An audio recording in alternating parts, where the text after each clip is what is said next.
Well, this appears to have been one hell of a week in the WKW Network. Hey everyone, Isaac Hot Jacob Scott here.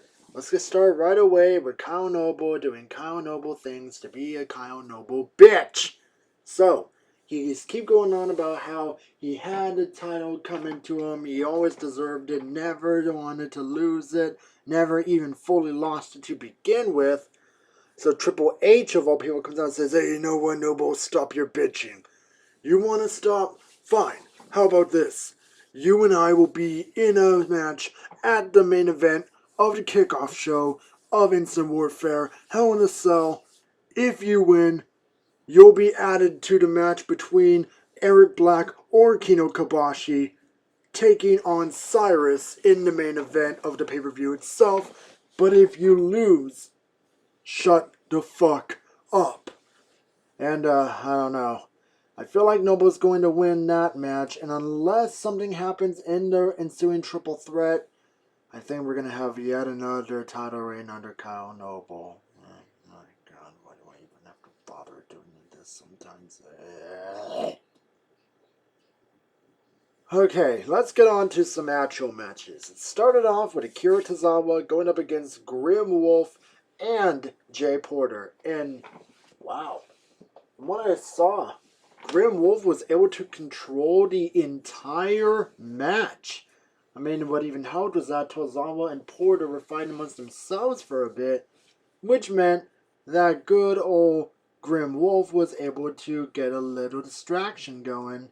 And eventually he got to win with that good Grim Walker super kick of his onto Tozawa for the win. So, looks like I am very sorry. Yes, I am sorry, but you do not have to win, Tozawa. That belongs to Grim Wolf. That's going to bring up at least a little momentum, I'm sure of it. But I don't really think he's got any good title matches planned. We'll just see. I mean, it could always work out, right? The third match that happened was, well, no, not third match, third segment, which meant second match. And that one was, it was Shattuck going up against, wow, Shattuck and Tyler Bate. I never thought this combination would actually happen. But yeah, this was a fun little match, which essentially led to a one-upsmanship contest between the two fighters. But we all know what happened in the end. Shattuck was able to hit a shadow switch for the victory, despite Tyler Bate showing all of his offense. I mean, wow. I think Shattuck might have what it takes to keep the momentum going in the future. We're just going to have to wait and see. So the third match that happened was an Extreme Rules match between Shelton Benjamin, who I think is better in a ladder match personally, and good old Vertigo, who had last been seen winning a match versus match against El Peligro. So we will have to see where El Peligro is even. Where is he? I don't know. So Vertigo was able to get quite a resounding victory, and he brought the weapons out from even the fan stands. Sadly, he couldn't grab the ring bell. Somebody bolted that to the table. I'm looking at you, Mitch. Anyway, Vertigo got the win after hoisting up Benjamin, dunking him face first through a table, and then just gut-wrenching suplex him away right after that for a pinfall victory. The fourth match had happened, and sorry about that, somebody tried to enter through my studio. Kyle Noble and Venom Vigilante #1, Bumble Jesus, taking on what appears to be La Resistance. And, well, La Resistance got resisted pretty quickly. I mean, yeah, Rene Dupré did quite a bit of the work, but Sylvain Grenier really took one hell of a beating. I don't think he even made a hot head of Dupré. I think he just got simply planted with the disobedient knee, the leg crippler, followed up by a sit-out powerbomb from Vigilante #1, and that is why Grenier had been replaced IRL with Rob Conway. Anyway, Vigilantes win. Fuck them. The fifth match that happened. Wait, I'm backing up a little bit. Skullmageddon has something to say. So, he wants to call out Infamous for that attack at the end of the last WKW episode. But instead, out comes Happy Cole, who tells Skullmageddon, hey, you're not happy, be more happy. And Skullmageddon says, you know what, Happy Cole? I don't like seeing your happy shit. So, I challenge you and Infamous triple threat Extreme Rules match at Instant Warfare. So, wow, I really don't know if Skullmageddon's going to hold that title afterwards. The actual fifth match that happened was Emcon in a rematch against AJ King. I think King must have been caught more off guard, because even though he's been deflecting quite a few of Emcon's shots against him, Emcon's showing he's got some strength behind that small frame. He was able to drop him with the 8-second ride twice, but he got the win by sending a message with a good old package pile driver for the victory. And I mean, wow, Emcon, you're able to just hoist up a man like AJ King that high? I gotta say, that's pretty damn impressive. That led to the main event of the WKW portion of the week, and that was Eric Black putting up his #1 contendership against Cyrus on the line against Keno Kabashi. And these two men really went at it.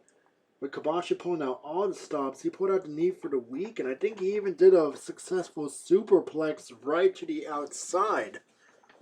He was able to stumble Eric Black for quite a bit, I must admit.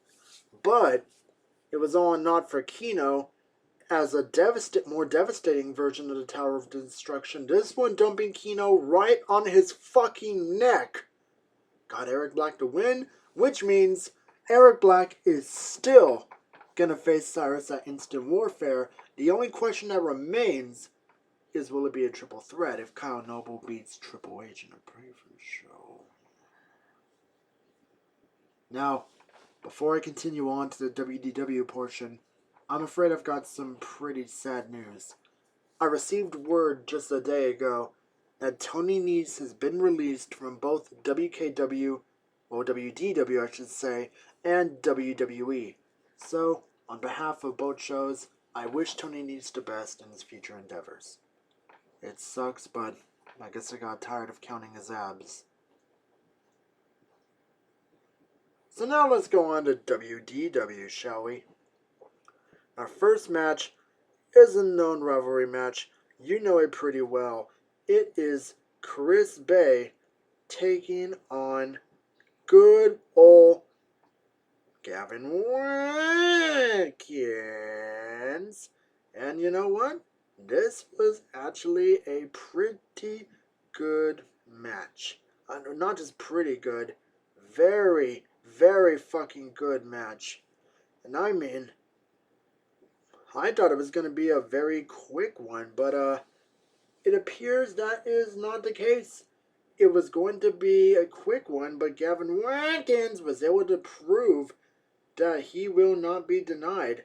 So, in this episode, he was very, very, very clearly able to show Chris Bay, hey, I mean business. I am not going to lose here. Sadly, Watkins, you did lose. So, yeah. You're going to have to accept that loss with a Bate splash. 1, 2, 3. Chris Bay just has more than you, I'm afraid. Sorry about that. So, this will go to our second match of the show, and this was Kiyu going one-on-one, and I think this is a first-time match against Kevin Alpha, making his return. And wow, Alpha, you were actually doing pretty well, I must say. But it was not well enough, because Kiyu was still able to get a good old Kiyu smash, and eventually dropped him with a good old pile driver. We all know how deadly those are. So, the pile driver spelled the end for Kevin Alpha, and Kiyu wins.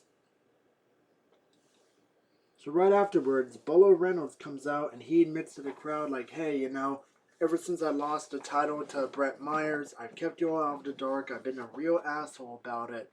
I've still been ramping up my pizza deliveries, but I feel that I need to take just a little bit more time off. But David Spencer comes out and says, you know what, Bullo? I respect that, but since you're here, just for old time's sake, how about you have a match tonight? And that match was against good old Dylan Casey, who I still think is one loss away from a mental breakdown. And Casey was able to get a few moves in on Bullo, but the returning pizza guy was able to quickly drop him with the pizza platter and the special delivery for the win. And I'm afraid, Dylan, your mind is this close to snapping like a Twinkie. Like a Twinkie.